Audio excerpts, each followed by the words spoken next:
Hey guys, got a nice day to work out here, and I think I'm going to do is tear up the deck on this this boat project. I think I'm going to tear the deck off from right here all the way up to this point right here, and I'm going to make this part right here recessed. I think it goes down almost a foot. I get a bit. I can see what kind of structure I have in there to make a floor in. I don't want to recess so I can sit lower in the boat, at least when I make the little kitchenette and the dinette and all that kind of stuff. I may go back to this area. I'll have to see how far it goes back, but most of this decking needs to be replaced anyway. It's all rotten. The boat's a 96, so it's 20-something odd years old, over 20-something years old. So definitely needs some work, but that's why I got so cheap. You gonna help? You're gonna have trouble getting on the boat. We're gonna have to figure out how to get you on there.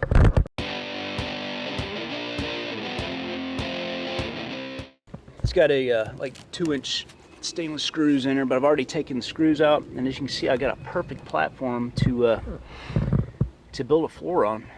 I think it's gonna work out really good for the use I want it for. Yeah, so that's going to save me a ton of work, having all that bracing already down there. This right here will stay, I guess. This looks like some kind of flotation. Oh, it is foam. That's cool. It's already got some foam built in it. I thought I was going to have to put some in, but it's already there. I'm trying to get the steering out, and I had to pull a pin and push in that little relief, and then the cable comes out. Just in case one of you guys have never done that before, that's the first time I've done it, and cable comes right out. Excellent platform for me to start with. I can't believe that the floor is already built in the bottom. You know, I want it down, and I would have gone down a little bit more, but this is actually going to make it stronger because it's built up and it's going to have way more support in it. So the floor is going to end up down here at this level.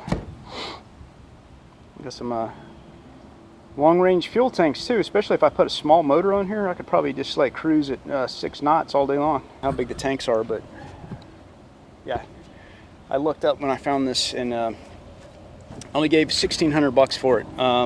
That's trailer, boat and all, and I think I got a pretty good deal on it.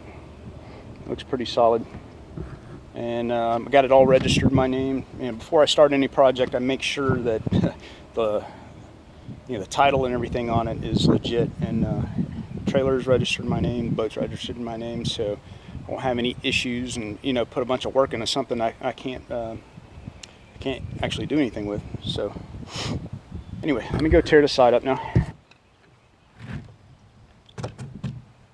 So I'm trying to think of a good name for the project. Camper boat, boat camper, boater home, I don't know. If you guys have any ideas out there for me, put them down in the comments if you don't mind.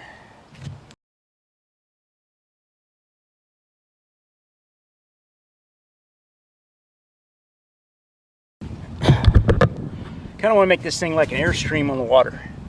I don't want it to look like an Airstream, but I want it to be built like an Airstream.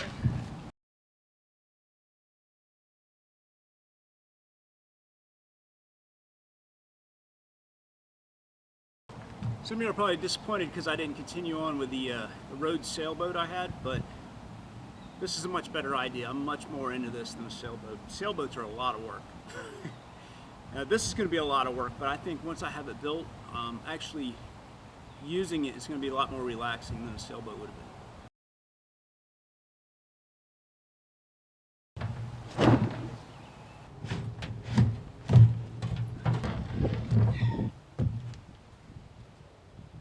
So you might be thinking, all right, Mark, you got this big old boat, how are you going to power it? Well, I'm thinking about hybrid. I don't want to go very fast. This thing is made to go, pretty fast. It's got a planing hull on it. Had a big, I think it was a 90 horse on it. Anyway, it could be swapped out. I think it said the max this thing could take is like 150, but I'm not putting anything like that on there, at least not in the beginning. I'm looking at it right now, and I just want to go slow with it because it's basically, it's going to be a houseboat, trailerable houseboat just for cruising. I got all this room right here. I could put a ton of batteries in here. And this side's already made for batteries. I could put a ton more batteries over here. This thing's just asking to be electric. Just begging to be electric with maybe the 6 horsepower Tohatsu motor that I've got. It's basically a Nissan. I might end up putting that on it as a backup. I mean, I think the fastest I want to go in this thing, it being a houseboat, is probably like 6 knots. That's the figure I got in my head, and I think that's the most economical speed to travel. So that's the idea anyway.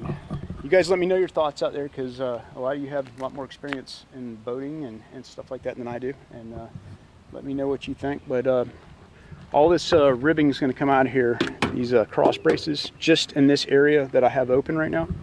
I'm going to drop that down to this level right here and then put plywood in, and that'll be the floor. And this is going to stay the same. This is all going to be a deck up front, and I'm going to put a seat on either side, maybe a little table so you can sit out here and have like a canvas overhang on it. I'm thinking that anyway. So yeah, another big project. Live for this stuff though. It's a lot of fun for me.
So if I'm going to build this thing, I got to keep the weight down, because I've got probably less than 1,500 pounds to work with to build the enclosure and probably some of the decking and everything. So we're going to have to use a lot of composites, I think. And to start with, this is what I plan to use for flooring. I don't know if you recognize this material right here, but this is the cutouts from my box camper over there. And this is like I guess a 5/16 plywood, and it's coated on both sides with fiberglass. So it ought to weather pretty well, and it's pretty strong. So you can see no flexing at all. I mean, it's perfect for the floor. The only problem is now is locating material. I've got to find a box truck where the box is torn up and somebody wants to get rid of, so I can cut a big old gigantic piece out and install in here. And you see I've got a lot of water standing here. It rained a lot last night. I gotta tilt the front up a little bit and drain this water out. Yeah, I got to come up with a lot of material. And then I've got a great idea for the using aluminum composite for the top surface. It's I think it's called Dibond or Alumapoly or something like that. Anyway, I'm gonna look it up and I'll show it to you and give you a link to it. It's polyethylene with 2 coats of aluminum one on each side, really thin, but I think it'll make a good surface for the exterior. Since I'm trying to keep the whole weight of the whole project down to 5,000 pounds, it's got a single axle. And usually when you go right around 5,000 pounds or over, you usually end up going with a double axle, I think. I don't know what my axle is rated for, but I wanted to make sure that my tires would be able to handle it. I got some galvanized wheels. Got these off of Amazon, pretty decent price. And some Carlisle 15-inch, they're load range E, and they will support 2,830 pounds each. So that's more than enough to carry whatever I want to build. If I'm going to keep it below 5,000 pounds, I'll have a little safety measure there. So that's the plan. What do you think about that? Huh? You don't care, do you? Hey, thanks for watching my channel, and if you haven't subscribed already, please do for future updates. Remember, build it, don't buy it.